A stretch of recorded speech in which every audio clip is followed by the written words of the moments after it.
I'm pre-ordering myself a PlayStation 5. Want to know why? Let's get into it.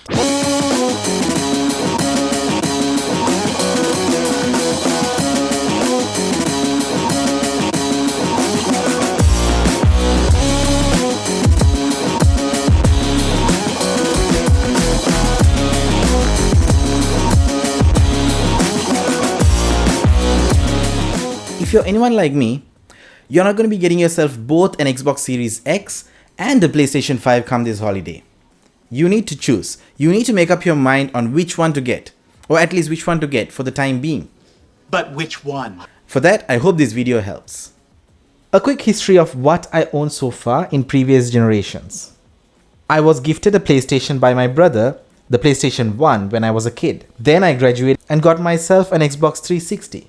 Current generation, I own a PlayStation 4. And I also spend a reasonable share of my time on PC gaming as well. So, sticking to the pattern, I thought I'll be getting myself an Xbox this time. I've made the right choice. Well, that's gotta be a good feeling. Oh, it is. Although... Oh, crap. What were my considerations and why did I decide to stick with PlayStation this time? Let me break it down to you in simpler parts. The console design. Xbox Series X console reveal was the first real thing we got to see about what's in store for us next gen. It looked neat. It would blend in perfectly with my living space and nobody would even notice it was there if they didn't look. Then after making us wait for an eternity, Sony showed us the PlayStation 5. And boy oh boy, did it scream for attention.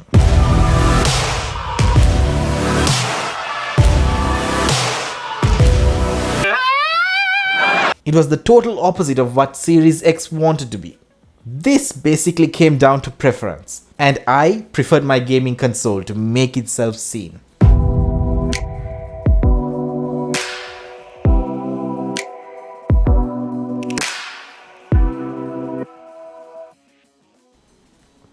The controller.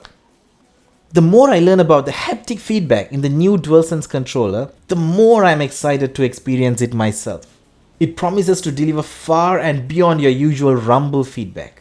Godfall developer Counterplay Games talked about how we will be able to feel the difference between the different type of weapons colliding with each other. Insomniac Games talked about how in Spider-Man Miles Morales, they can simulate Spidey sense via the controller's haptic feedback. We could sense danger and its direction even if it's not within our visible range. Look out!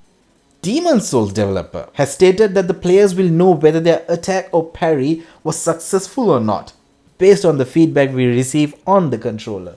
Polyphony Digital, developing the Gran Turismo 7, have stated that the players can feel the difference between various surfaces when we drive. These are just a few of the many ways developers have indicated how they intend to make use of the haptics in the controllers. It is exciting and something to look forward to in this new generation. We are not done with the controller yet. Another major upgrade in the controller is the adaptive triggers. Basically, PlayStation will now allow developers to control the tension at various levels when we push the trigger buttons. Again, there are many different types of applications that are being revealed as to how this can be incorporated into games. Deathloop developer Arcane Studios stated that they intend to use this to lock weapon triggers when the weapons are jammed. Many developers have stated that this also allows them to better simulate a tension in a bow when it's being pulled. They might even be able to simulate the trigger characteristics of actual weapons when they are being fired to have a realistic experience as to how these weapons actually feel. In contrast to all this, what I hear from the Xbox Series X is major performance upgrades to its controller. It's focused on making sure that its controller works with everything out there. And hence, it is a universal controller. So it does everything well. But it doesn't have anything new that will set itself apart. Hence, what I really can say is that what the PlayStation 5 is trying to deliver in terms of the controller is a new playing experience compared to what the previous generation or its competition has to offer. Audio. My dad introduced me to the world of great audio and have always been thrilled by some new audio experience. Dolby Atmos, being my latest preferred setup, is at the heart of my entertainment center and everything revolving around it. Listening to the Road to PS5 event and hearing what Mark Cerny had to talk about the PlayStation 5's new Tempest Audio 3D tech, I was excited beyond words. But with 3D audio with good locality, the idea is you know the enemy is precisely there, and you turn and you take it out. The PlayStation 5 will tackle great quality audio at a hardware level, and it's not just something implemented for marketing purposes. PlayStation 5 could have settled for supporting Dolby Atmos, and it would have been good enough. But no, PlayStation 5's new Tempest audio tech is promising something far greater, in both the level of immersion and accessibility. With a claim that this new engine can accommodate hundreds of audio sources at various locations around us, PlayStation 5 is already promising a greater audio experience compared to anything out there. And what is even better is the fact that it does not have to be restricted by what kind of audio device a player has. This is where accessibility is at play. PlayStation 5 is promising that whatever way its players are currently consuming audio on doesn't have to change. In other words, if you're using headphones, PlayStation 5 will enable those headphones to output 3D audio to you. If you play with your TV speakers on, then the PlayStation 5 will provide you the 3D audio experience via those very same speakers.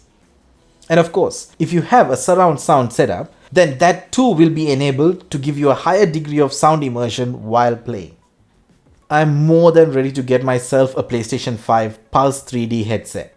I'm that excited to experience what Sony has in store for us. Games. I enjoy pretty much most genres except for horror when it comes to gaming. But if you ask me to name the games I like to play on my console, the usual list is mostly filled with third-party titles that are playable both on Xbox and PlayStation 5. So my consideration was purely between the exclusives when it comes to choosing between next-gen consoles.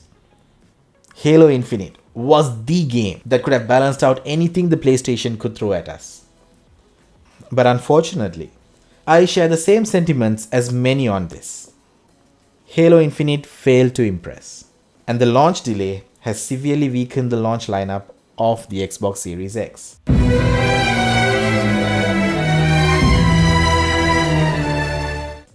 Take PlayStation 5 side of things though. You have Ratchet & Clank, Spider-Man Miles Morales, and Godfall, all confirmed as launch window AAA titles. On top of all this, most games shown during the PS5 reveal event are expected to be releasing within the first year and a half of the console release.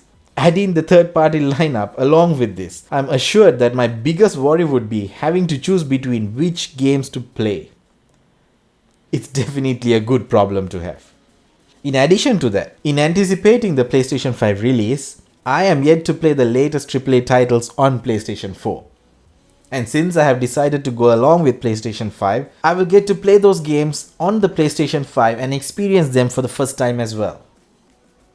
What's new?